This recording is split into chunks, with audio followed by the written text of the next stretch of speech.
Good morning, students. Today, first of all, I am teaching classification of algae and then about Bryophyta. First of all, I am taking classification of algae. तो सबसे पहले शुरुआत करते हैं शैवालों का वर्गीकरण। इससे पहले हमने शैवालों के जो करेक्टरिस्टिक फीचर्स होती है उसके बारे में डिटेल में पढ़ा था। अब हम देखते हैं शैवालों का वर्गीकरण। शैवालों को 3 वर्गों में बांटा जाता है और ये जो वर्ग है, पहला वर्ग है क्लोरोफाइसी, दूसरा है फियोफाइसी और तीसरा है रोडोफाइसी। ये जो वर्गीकरण किया गया है वो इनके कलर जो इनमें वो पाया जाता है, क्लोरोफिल ए बी सी, या उसके अलावा और भी जो वर्णक इनमें पाए जाते हैं, पिगमेंट्स जो पाए जाते हैं, उसके कारण इनके अलग अलग कलर्स होते हैं, उसके कारण इनको अलग अलग नामों से जाना जाता है। अगर हम क्लोरोफाइसी की बात करें तो ये हरे शैवाल है, ग्रीन एल्गी ये है, और इनमें क्लोरोफिल ए और बी पाया जाता है। फियोफाइसी जो है वो भूरे शैवाल है, ब्राउन एल्गी है वो, उनमें क्लोरोफिल ए सी और फ्यूकोजेंथिन ये पाया जाता है, जिसकी वजह से इनका कलर ब्राउन हो जाता है। रोडोफाइसी जो है वो रेड एल्गी है, लाल शैवाल है, इनमें क्लोरोफिल ए और डी और इसके अलावा फाइकोएरिथ्रिन के कारण इनका रेड कलर हो जाता है। क्लोरोफाइसी इनकी अगर भित्ति की बात करें, तीनों की कोशिका भित्ति की बात करें तो तीनों की कोशिका भित्ति में सेलुलोज पाया जाता है। सेलुलोज की बनी होती है। फियोफाइसी में सेलुलोज के अलावा एल्जिन युक्त भी इनमें पदार्थ पाया जाता है। बाकी जो क्लोरोफाइसी और रोडोफाइसी होती है इनमें केवल सेलुलोज होता है कोशिका भित्ति में।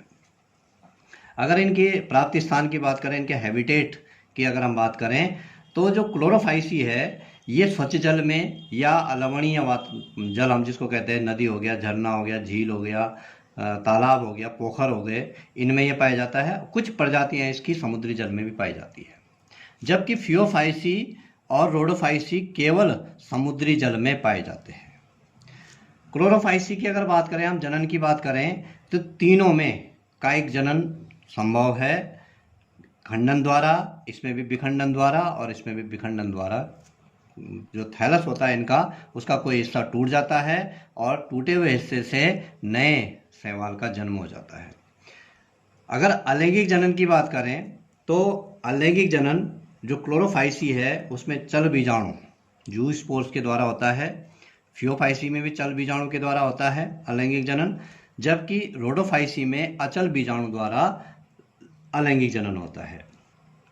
अगर लैंगिक जनन की बात करें तो तीनों में, चाहे वो क्लोरोफाइसी हो, फियोफाइसी हो या रोडोफाइसी हो, तीनों में समयुग्मकी, या तो एक जैसे 2 युग्मक आपस में फ्यूजन करते हैं, या असम युग्मजी जिसको हम विषम युग्मकी भी कहते हैं, 2 अलग अलग आकार के युग्मक जो है एक दूसरे के साथ संलयन की क्रिया करते हैं और तब नए शैवाल का जन्म होता है।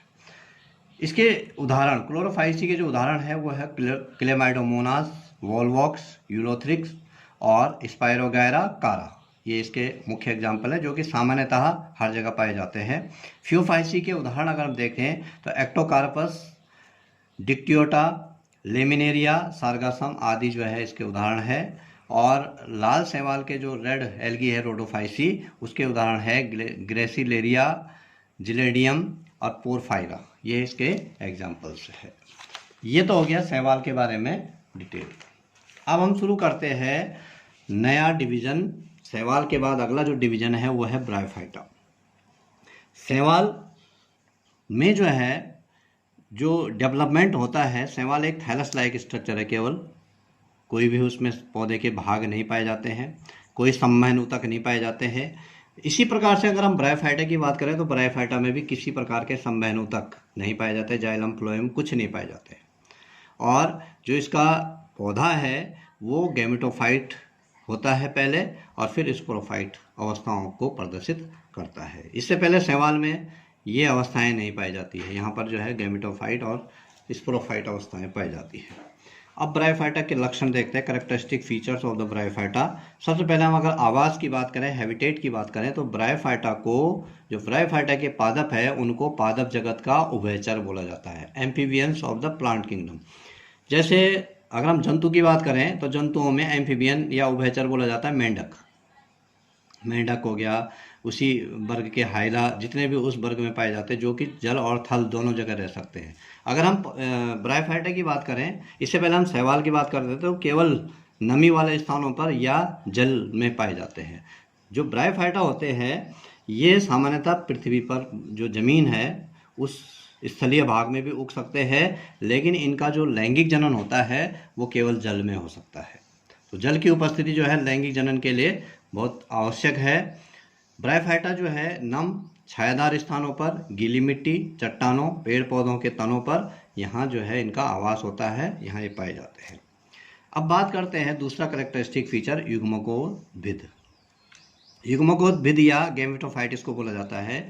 जो इसका पौधा होता है, मतलब इसका जो पादप होता है ब्रायोफाइट का, उसको हम युग्मकोफाइट कहते हैं, युग्मकोद्भिद कहते हैं या गैमेटोफाइट उसको हम कहते हैं। ये इनका मुख्य शरीर जो है प्रदर्शित करता है। उसमें जो गुणसूत्रों की संख्या होती है वो हैप्लॉइड होती है, एन होती है, मतलब गुणसूत्रों की संख्या आधी उसमें जो है होती है। आकार की बात करें अगर, तो ये छोटे आकार के प्रथम स्थलीय पौधे होते हैं, कुछ 10, 20, 30 सेंटीमीटर तक इनके आकार हो सकते हैं। संवहन ऊतक की बात करें, वेस्कुलर टिश्यूज की बात करें, तो इनमें संवहन ऊतक यानी कि जाइलम और फ्लोएम जो है नहीं पाए जाते हैं। संरचना, स्ट्रक्चर, जो पादप शरीर होता है या तो थैलस होता है, थाइलॉइड उसको बोला जाता है, या पर्णाव पत्ती के जैसे दिखाई देता है, फोलियोज उसको बोला जाता है।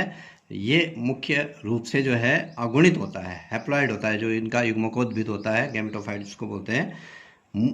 मूलाभास, अब जो इनकी जो संरचना होती है, जो इनका थाइलॉइड या फोलियोज होता है, उसके नीचे कुछ जड़ तो नहीं कह सकते हैं उनके, लेकिन छोटी छोटी संरचनाएं निकली रहती है, मूलाभास जिनको बोलते हैं, राइजॉइड जिनको बोलते हैं, जिनके सहारे से वो पृथ्वी पर टिके रहते हैं और उनका काम है भूमि पर स्थिर रखना और अवशोषण, जल का अवशोषण करने का कार्य उनके द्वारा किया जाता है।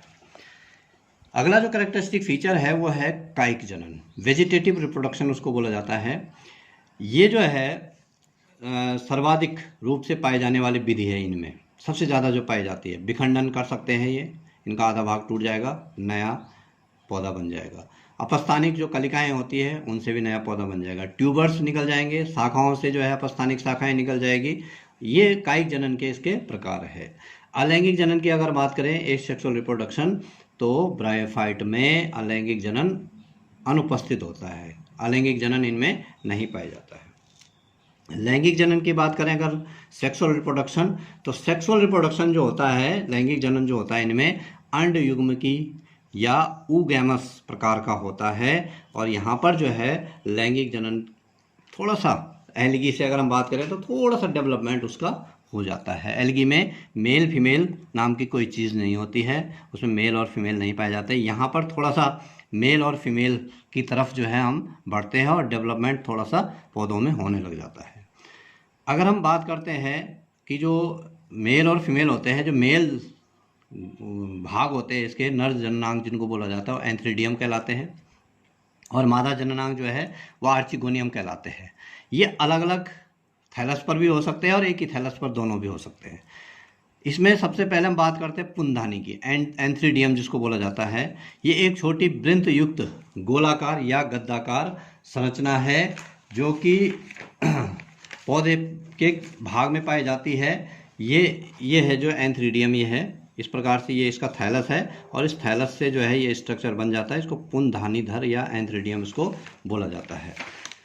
ये जो है, जब पुंधानी जो है ये, इसके अंदर पुमणु एंथ्रीजॉइड मदर सेल बनते हैं और फिर उन एंथ्रीजॉइड मदर सेल से पुमणुओं का निर्माण होता है। मेल गैमेट्स भी हम उनको कह सकते हैं, उनका निर्माण इसके अंदर होता है।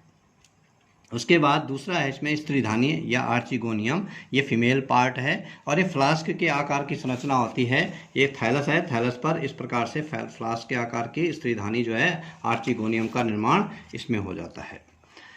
अब इसमें जो है आगे इसी स्त्रीधानी के अंदर जो है अंड कोशिका का निर्माण होता है जो मेल पार्ट है उसमें पुमोणु या एंथ्रोजॉइड्स का निर्माण होता है और इसमें अंडकोशिका का निर्माण इसमें होता है। अभी जो है ये सारा जो है ये हैप्लॉइड होते हैं सारे, इनमें गुणसूत्रों की संख्या आधी पाई जाती है।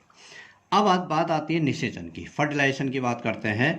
निषेचन जल की उपस्थिति में होता है, जहाँ पर पानी होता है वहीं पर निषेचन की क्रिया होती है। जो पुमोणु होते हैं, मेल गैमेट्स अगर हम उनको कहें, तो वो उससे निकलकर जो एंथ्रीडियम होता है उससे निकल के और जल में तैरकर अंडधानी के मुख तक पहुँचते हैं। जो फ्लास्क शेप्ड स्ट्रक्चर होता है आर्चिगोनियम का, वहाँ तक वो पहुँचते हैं और वहाँ पर जो है दोनों का संलयन होता है।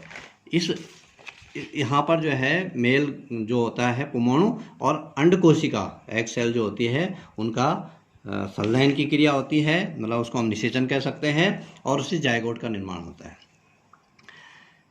पुमोणु में गुणसूत्रों की संख्या आदि n और अंडकोशिका में गुणसूत्रों की संख्या आदि n।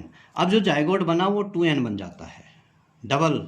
यहाँ से जो है स्पोरोफाइट की शुरुआत हो जाती है। स्पोरोफाइट का मतलब, जब स्पोरोफाइट शब्द हम बोलते हैं, बीजाणुद्भिद जिसको हम कहते हैं, उसका मतलब है कि द्विगुणित जो है गुणसूत्रों की संख्या है। उसके बाद भ्रूण, जो जायगोट बनता है स्त्रीधानी के अंदर जो है भ्रूण का निर्माण होता है और उससे जो है बीजाणुद्भिद स्पोरोफाइट का निर्माण हो जाता है। अब आगे बात करते हैं, अगला जो स्ट्रक्चर है वो बनता है बीजाणुद्भिद या स्पोरोफाइट। द्विगुणित कोशिकाओं 2n, जहाँ पर कि जायगोट से भ्रूण का निर्माण होता है उससे बीजाणुद्भिद बनता है। ये पूर्ण या आंशिक रूप से युग्मकोद्भिद पर आश्रित होता है, उसी युग्मकोद्भिद के साथ ही जो है ये बन जाता है। और उस पर स्पोरोफाइट में जो है फूट नीचे की तरफ, सीटा बीच में और संपुट कैप्सूल जो है ऊपर की तरफ जो है उसमें बन जाता है। संपुट जो होता है, इसका कैप्सूल जो होता है उसमें बीजाणुओं का निर्माण होता है और बीजाणु का जो निर्माण होता है संपुट में, संपुट के अंदर एक विभाजन होता है, उसको अर्धसूत्री विभाजन कहते हैं हम। अभी हम अर्धसूत्री और समसूत्री विभाजन के बारे में डिटेल में पढ़ेंगे। तो अर्धसूत्री विभाजन में क्या होता है, एक कोशिका 4 कोशिकाओं में विभाजित होती है और गुणसूत्रों की संख्या आधी हो जाती है। तो जायगोट में गुणसूत्रों की संख्या 2n हुई थी, अब यहाँ पर गुणसूत्रों की संख्या n रह जाती है, आधी हो जाती है, जिससे कि बीजाणुओं का निर्माण होता है। स्पोर फॉर्मेशन इससे होती है। नेक्स्ट स्ट्रक्चर है बीजाणु या स्पोर जिसको कहते हैं। बीजाणु अगुणित हैप्लॉइड होते हैं जिनमें कि n गुणसूत्रों की संख्या होती है और बीजाणु धानी के फटने से जो कैप्सूल होती है वो फटती है और उससे बीजाणु निकलते हैं। बीजाणु जमीन में गिरते हैं, उनका अंकुरण होता है और उससे प्रोटीनियमा नाम की संरचना बनती है और फिर उससे युग्मकोद्भिद, जहाँ हम थे युग्मकोद्भिद गैमेटोफाइट, उसका निर्माण हो जाता है। और गैमेटोफाइट जब बन जाता है तो गैमेटोफाइट उसका एक पौधा है पूरा। गैमेटोफाइट हम जब कहते हैं ब्रायोफाइटा में तो वो पौधा है। जब हम बाद में प्लांट्स के बारे में पढ़ते हैं तो वहाँ पर थोड़ा सा अलग हो जाता है। तो यहाँ पर जो है पीढ़ी एकांतरण की, इसको हम पीढ़ी एकांतरण बोलते हैं, अल्टरनेशन ऑफ जनरेशन। जब गैमेटोफाइट से स्पोरोफाइट, स्पोरोफाइट से गैमेटोफाइट जो बनता है, मतलब पौधे की जो 2 अवस्थाएं होती है जीवधारी की, उसको पीढ़ी एकांतरण बोला जाता है, अल्टरनेशन ऑफ जनरेशन। यहाँ पर क्या हो रहा है देखो, युग्मकोद्भिद है जिसमें कि गुणसूत्रों की संख्या अगुणित है, n है, ये मुख्य पादप है। इसमें पुंधानी एंथ्रीडियम का निर्माण हुआ जिसमें गुणसूत्रों की आदि है। स्त्रीधानी आर्चिगोनियम का निर्माण हुआ। एंथ्रीडियम से पुमोणु बने और आर्चिगोनियम से अंडकोशिका बने। इन दोनों का फ्यूजन हुआ, संलयन हुआ, निषेचन की क्रिया हुई और जायगोट बना जिसमें कि गुणसूत्रों की संख्या 2n हो गई। यहाँ से जो है स्पोरोफाइट शुरू हो जाता है, इससे स्पोरोफाइट बना। स्पोरोफाइट में जो है जो ऊपर का हिस्सा है कैप्सूल, उस कैप्सूल के अंदर गुणसूत्रों की संख्या 2n है। बाद में वो विभाजन करता है, अर्धसूत्री विभाजन करता है और विभाजन, अर्धसूत्री विभाजन से उसके अंदर बीजाणु बनते हैं जिनमें कि गुणसूत्रों की संख्या n होती है और वो बीजाणु प्रस्फुटित होकर पृथ्वी पर गिरते हैं और उससे नया पौधा उग जाता है जिसको कि युग्मकोद्भिद या गैमेटोफाइट कहा जाता है। तो ये चलता रहता है चक्र। इस चक्र को बोला जाता है पीढ़ी एकांतरण या अल्टरनेशन ऑफ जनरेशन, इसको बोला जाता है। अब देखिए ये संरचना हम देख ही चुके हैं पहले। स्त्रीधानी है, ये पुंधानी धर एंथ्रीडियम है, इसमें पुमोणु बनते हैं, इसमें अंडकोशिका बनती है। इन दोनों का फ्यूजन होता है, पानी में गिरता है, तैरकर यहाँ तक पहुँचता है। इसके अंदर जायगोट बनता है, जायगोट से भ्रूण बनता है, भ्रूण से स्पोरोफाइट बनता है, स्पोरोफाइट के अंदर स्पोर बनते हैं, स्पोर के बाद जर्मिनेशन होकर फिर गैमेटोफाइट बनता है। ये इस प्रकार की संरचना बनती है। ये कैप्सूल है, ये सीटा है, ये फूट है, ये गैमेटोफाइट है और ये स्पोरोफाइट है। अब हम बात करते हैं ब्रायोफाइटा का वर्गीकरण, क्लासिफिकेशन ऑफ ब्रायोफाइट्स। ब्रायोफाइटा को 3 वर्गों में बांटा जाता है। एक होता है हिपेटिसी, हिपेटिसी का या लिवरवर्ट्स इनको बोला जाता है। ये निम्न ब्रायोफाइट्स होते हैं, निचले ब्रायोफाइट्स हम इनको कहते हैं। इसके अंतर्गत रिक्शिया आता है, मार्केंसिया आता है। दूसरे जो होते हैं वो मसाई होते हैं या मॉसेस उनको बोला जाता है। ये उच्च श्रेणी के ब्रायोफाइट्स होते हैं। इसके अंतर्गत फ्यूनेरिया आता है या पॉलीट्राइकम आता है। और तीसरा जो वर्ग है इसका वो एंथोसिरोटीज उसको बोला जाता है, एंथोसिरोड्स, या इसके अंतर्गत आते हैं एंथोसिरोज। तो इस प्रकार से ब्रायोफाइटा यहीं पे संपन्न होता है। नेक्स्ट डे हम पढ़ेंगे टेरिडोफाइटा। Thank you.